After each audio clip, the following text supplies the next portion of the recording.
Tu vois toutes les vidéos des personnes qui te demandent d'acheter à Istanbul, là, que c'est simple, c'est rapide, tu auras la meilleure qualité et surtout que c'est très rentable. C'est des gros connards. Si tu ne fais pas attention en faisant tes achats à Istanbul, non seulement tu vas perdre du temps, tu vas perdre beaucoup d'énergie et tu peux même perdre ta crédibilité auprès de tes clients. Je sais de quoi je parle. Dans cette vidéo, je vais te dire toute la vérité sur le business à Istanbul. Je vais t'avouer les choses que très peu de personnes à Istanbul n'osent avouer, parce que ça peut détruire le business. Donc, installe-toi. Mon nom, c'est MV2. Je vis à Istanbul, en Turquie. Sur cette chaîne, je te partage tout ce qui concerne le business en Turquie. Donc, si ce sont des choses qui t'intéressent, abonne-toi, like, partage et on va directement droit au but parce que ça, c'est très important. On va commencer par le plus petit problème. Reste jusqu'à la fin parce que le dernier point là, si tu loupes ça, crois-moi, tu vas perdre beaucoup d'argent. Alors, le plus petit problème, c'est quoi? C'est que les gens se disent que lorsqu'ils viennent à Istanbul, ils vont forcément faire de meilleures affaires ou alors ils auront forcément les vrais prix. Parce que le problème des achats à l'étranger, c'est que les gens se disent qu'ils payent plus. Le mieux, c'est de payer un billet d'avion et de venir. Je ne dis pas que vous avez tort, mais j'ai dit ceci. Si tu penses que en venant à Istanbul, tu as 100% de garantie d'avoir les vrais prix, crois-moi, c'est pas vrai. D'accord?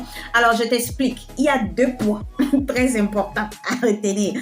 Le premier point, c'est quoi? C'est que lorsque tu es une personne locale, c'est-à-dire que lorsque tu es sur place, tu maîtrises la langue et tout, et que tu entres dans une boutique, tu es beaucoup plus avantagé qu'un étranger qui arrive dans la même boutique. Ça veut dire que si moi, j'entre dans une boutique, je parle turc, je sais un peu comment ça marche et ils aiment bien discuter en turc, ils ne peuvent pas vraiment me frapper comme toi qui est étranger ou étrangère qui arrive dans la même boutique, d'accord? Il y a de fortes chances qu'on n'ait pas les mêmes prix. Alors, le deuxième point, c'est au niveau du statut du fournisseur en lui-même. Ici à Istanbul, il y a plusieurs types de fournisseurs. Alors, voilà ma classification à moi. On a les détaillants, on a les semi-grossistes, on a les grossistes et on a les usines. Je m'explique. Même si tu viens à Istanbul et que tu entres dans une boutique et que, par exemple, tu veux le vêtement que je porte si plusieurs couleurs différentes, une pièce, même si tu es à Istanbul, le prix qu'on te donne là, ça ne veut pas dire que c'est le prix de gros. Cette personne-là, c'est une personne qui détaille, d'accord? Et si la personne détaille, ça veut dire que la personne a acheté chez un grossiste, mais moi, je les appelle semi-grossistes. Alors, qu'est-ce que moi j'appelle semi-grossistes? Il y a plusieurs types de semi-grossistes. Il y a des personnes qui achètent chez des grossistes et il y a des personnes qui sont des représentations des marques en Turquie. Ça veut dire quoi? Tu vas voir par exemple les grands centres commerciaux.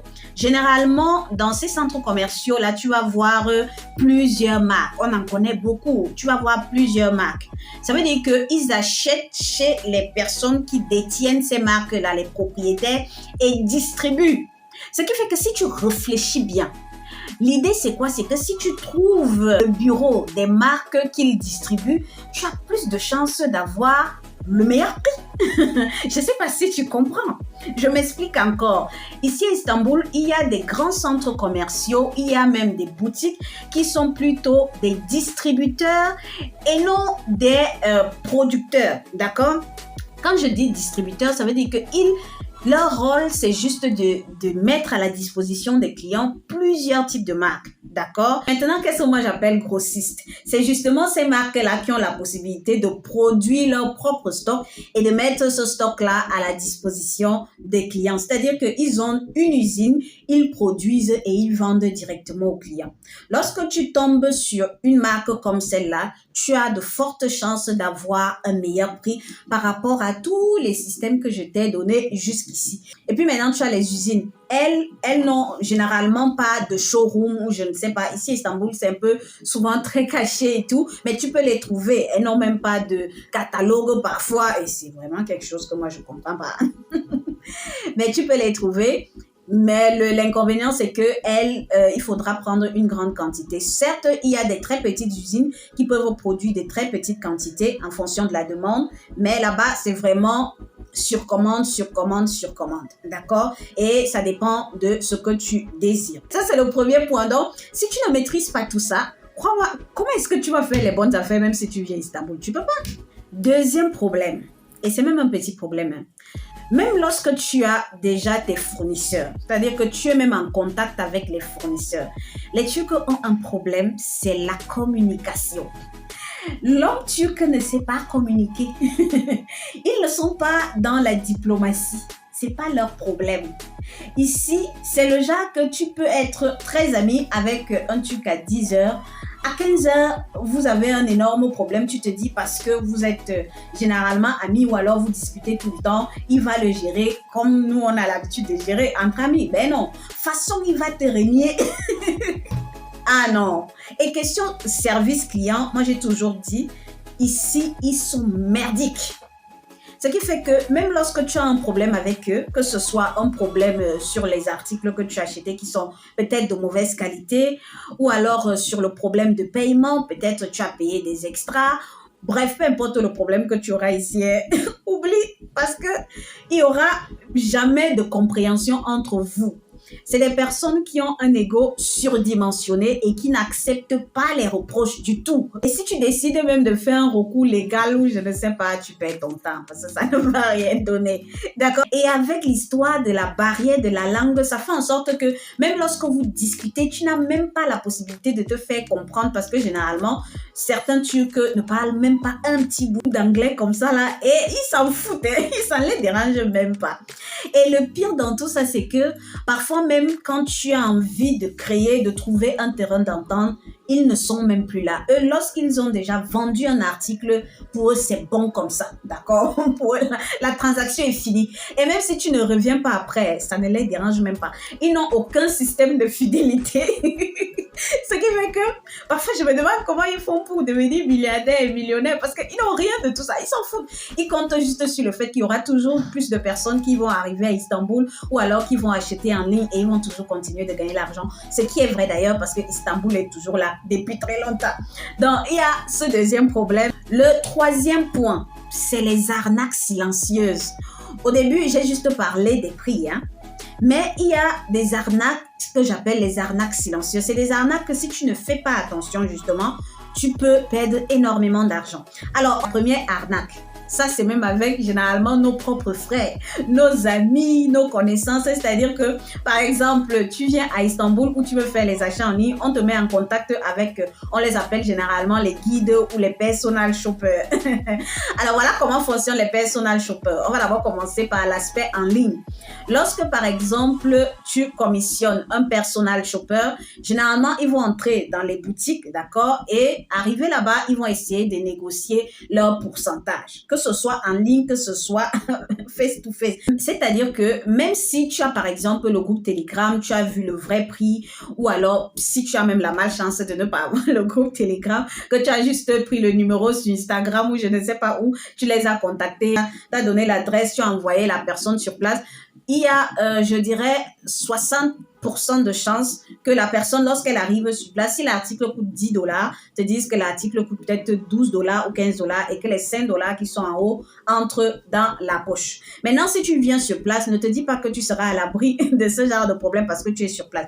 Si par exemple, tu arrives sur place et que tu as besoin d'un guide, généralement, ce que les guides font, c'est qu'ils vont mettre le prix du service journalier très moins cher. Généralement, c'est 30 dollars ou 50 dollars parce qu'ils savent qu'ils vont t'amener dans des endroits où ils ont des pourcentages. D'accord? Ici, à Istanbul, c'est comme ça. C'est comme ça. Et moi, je dis souvent, je comprends un tout petit peu parce que 30 dollars par jour, c'est vraiment rien du tout. Ou 50 dollars par jour, voilà le soleil qui a commencé là. C'est rien du tout. Ce qui fait qu'ils font tout pour pouvoir combler ce déficit-là et gagner leur journée, d'accord? Donc, deuxième arnaque, parfois, on te montre un stock, par exemple en ligne, on te montre des articles, tu apprécies, c'est-à-dire même en vidéo, et parfois même les guides le font.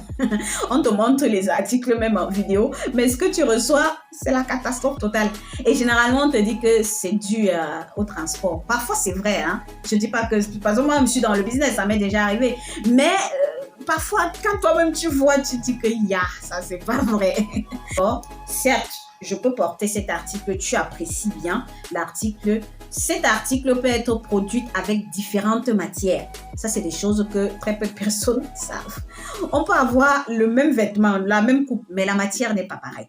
Ce qui fait que moi, si je sais où je peux acheter ça moins cher, si tu as déjà vu la qualité qui est bien, mais il y a plein de personnes qui le font. C'est-à-dire que finalement, ils vont t'expédier quelque chose qui n'est pas bien. et ils vont gagner. Autre arnaque silencieuse au niveau de l'expédition. Alors, au niveau de l'expédition, ce que les gens font souvent ici à Istanbul, c'est que, par exemple, on te dit ton colis pèse 15 kilos. Tu vois bien comment ça pèse 15 kilos. Pourtant, au fond, ça ne pèse pas 15 kilos. Ça pèse peut-être 12 kilos ou 10 kilos, un truc comme ça. Et même les Turcs eux-mêmes font ça. C'est un truc, moi j'appelle ça une arnaque. Parce qu'ils disent souvent qu'ils prennent en compte également le volume. Ce que je ne refuse pas. Mais quand même, quand ils prennent en compte le volume comme ça, là, tu te retrouves en train de payer un colis que tu dois payer peut-être normalement à 100 €. Tu le payes à 200 € parce qu'on a ajouté les 10 kilos d'excédent à cause du volume. Quand ils parlent de volume, c'est quoi? C'est que les articles, par exemple, c'est des articles qui sont assez volumineux. Du coup, ils ne peuvent pas seulement prendre au kilo, ils vont prendre au volume. Moi, je pense que c'est une arnaque. C'est vrai que je travaille avec eux tout le temps, mais je leur dis toujours que ça, c'est une arnaque. C'est une arnaque qu'on ne peut pas contester, mais ça demeure une arnaque quand même. Il y a ceux qui le font par malhonnêteté, c'est-à-dire qu'ils le font vraiment exprès. Et il y a ceux qui utilisent justement cette astuce-là pour vous faire payer plus. Et certains même qui, lorsqu'ils viennent ici à Istanbul, qu'est-ce qu'ils font?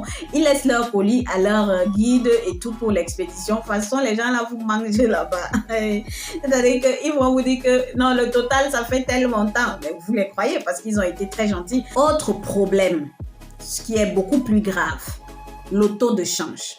Il faut savoir qu'ici à Istanbul, le taux de change peut faire en sorte que tu puisses vraiment perdre beaucoup d'argent, surtout pour les personnes qui viennent d'Afrique. Ici, le taux de change, mon Dieu, tu peux arriver avec je ne sais pas combien de millions, mais tu trouves que le taux de change sur le marché a augmenté parce que la plupart des gens, lorsqu'ils viennent ici, ils font les conversions sur Google. Ici à Istanbul, aujourd'hui, le taux peut être, je ne sais pas, si on prend le franc CFA, ça peut être, je ne sais pas, peut-être 600, je dis un truc bête comme ça, 600 francs CFA, ça fait $1. Mais quand tu arrives sur place, c'est pas le cas. Ce qui fait que tu vas penser juste que tu as changé l'argent. Mais quand tu regardes ce que tu as perdu en changeant l'argent, tu te rends compte que ça a coupé ton budget. Il faut faire très attention avec le taux de change. Et également, une petite chose que les gens ne savent pas, c'est que lorsque vous arrivez sur le territoire, l'idéal, c'est de travailler avec le dollar. L'euro, certes, on l'utilise, mais lorsque on achète, je parle de ceux qui viennent sur place. Ceux qui sont à l'étranger, parfois, on préfère que vous envoyez l'euro pour ceux qui sont en Europe, tout simplement parce qu'il y a certaines banques ici, c'est pour ça, il y a tellement de choses. Il y a certaines banques ici, lorsque tu récupères l'argent qui vient de l'Europe, on te coupe beaucoup de commissions parce que ça vient de l'Europe. Du coup, les gens, moi-même, je l'ai déjà fait auparavant, c'est-à-dire que je préfère qu'on m'envoie l'euro parce que je ne sais pas combien ils vont me couper en termes de commissions, surtout pour ceux qui reçoivent beaucoup d'argent par jour. Si ce n'est que les petits montants, ça passe, d'accord? Ça, c'est juste une parenthèse. Donc, il y a ce problème qui est que lorsque vous arrivez sur le territoire, changer l'argent en dollars, ça va vous aider énormément, d'accord? Surtout, ne changez pas en lira, parce que si vous changez en lira, le taux de change va vous couper le budget en plusieurs morceaux. Alors, tu vas me dire, ok, MVD, on a compris. Comment je fais pour éviter donc toutes ces arnaques-là? Alors, si tu veux passer les commandes en ligne, je te dirais simplement de trouver la bonne personne. Et si tu trouves une personne, il faut que vous essayez, vous discutez véritablement, que la personne te dise ce que tu dois lui payer, mais la condition, c'est qu'elle te donne les vrais prix, d'accord? Qu'elle te montre les vrais prix. Donc, peu importe combien va te demander, que ce soit payé au pourcentage, que ce soit payé à la commission ou par jour, que la personne te donne les vrais prix du fournisseur, que la personne te montre les vrais fournisseurs et que la personne te dise si c'est un grossiste, un détaillant ou je ne sais pas. Ça, c'est si tu veux commander en ligne. Et même si tu viens sur place, ça s'applique toujours. Demande à la personne de te montrer les vrais endroits où tu peux avoir les bons prix. D'accord? Ça, c'est le premier point. Maintenant, si tu commandes directement chez les Turcs, le petit conseil que je peux te donner, c'est l'idéal, c'est de parler en turc. Même si c'est toi qui traduis ce qu'ils écrivent, traduit. Ça doit donner l'impression que tu veux vraiment travailler avec eux, que tu es très professionnel, même si ton truc, il est cassé. Tu n'es pas obligé de dire que tu utilises l'application de traduction. Bref, l'idéal, c'est vraiment qu'ils aient l'impression que c'est ta chose, quoi, que tu as l'habitude de faire ça. Et n'hésite pas à mentir, hein, que par exemple, tu travailles avec plein d'autres personnes et blablabla, ce qui peut être vrai également, d'accord? Et surtout, intègre leurs différents groupes groupe Telegram, suis-les sur les différents réseaux sociaux. Parfois, ils organisent des ventes aux enchères, ils organisent des promotions. Ça peut te permettre d'avoir des bons prix. Alors, comment moi je peux t'aider? Étant donné que je suis à Istanbul, ce que j'ai décidé de faire, c'est de créer une plateforme qui réunit toutes les bonnes affaires d'Istanbul. C'est-à-dire que les promotions de toutes les boutiques d'Istanbul, les ventes aux enchères, les invendus, c'est-à-dire que les fournisseurs qui soldent leur stock, bref, tout ce qui est bonne affaire, ça va te permettre de gagner énormément en temps si tu viens ici à Istanbul et que tu as envie de faire de bonnes affaires, d'accord? Et si par exemple, tu veux également acheter auprès des usines, moi, je peux t'aider à entrer en contact avec des usines et servir d'intermédiaire à ce niveau-là. Ça va te permettre de créer ta propre marque, peu importe ce que tu vas créer comme marque, peu importe le domaine. Ça va te permettre également d'acheter en plus grande quantité si tu as un grand magasin et tout le reste là. Et je parle vraiment de tous les domaines, que ce soit dans le textile, que ce soit dans l'agroalimentaire, que ce soit dans le mobilier, bref, peu importe dans quoi tu veux te lancer, même la décoration, je peux t'aider à ce niveau-là, d'accord? Maintenant, j'ai également créé un guide. Si tu viens ici à Istanbul, j'ai créé un guide qui va te permettre de gagner énormément en temps. Dans ce guide-là, je te dis les erreurs à éviter énormément, un peu plus en détail lorsque tu viens à Istanbul, les quartiers où tu peux trouver tout ce que tu désires, d'accord? Et également, ce que j'ai décidé de faire, c'est de mettre en avant quelques fournisseurs avec lesquels j'ai déjà eu à travailler. Tu peux aller directement vers ces fournisseurs-là et ça va te permettre de gagner énormément en temps. Donc, ce guide-là, si tu as déjà tes propres fournisseurs et que tu as juste besoin d'un guide qui va te permettre de, par exemple, de gagner en temps au niveau des hôtels, des endroits où tu vas partir, bref, juste de manière générale, tu peux acheter le guide, la version normale, la version simple.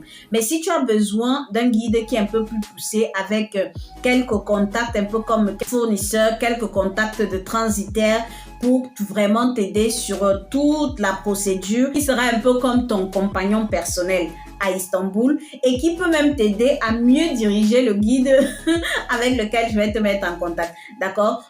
Donc, si c'est des choses qui t'intéressent, alors n'hésite pas à t'abonner et à me rejoindre sur WhatsApp. Mon nom, c'est MV2, ton humble servante.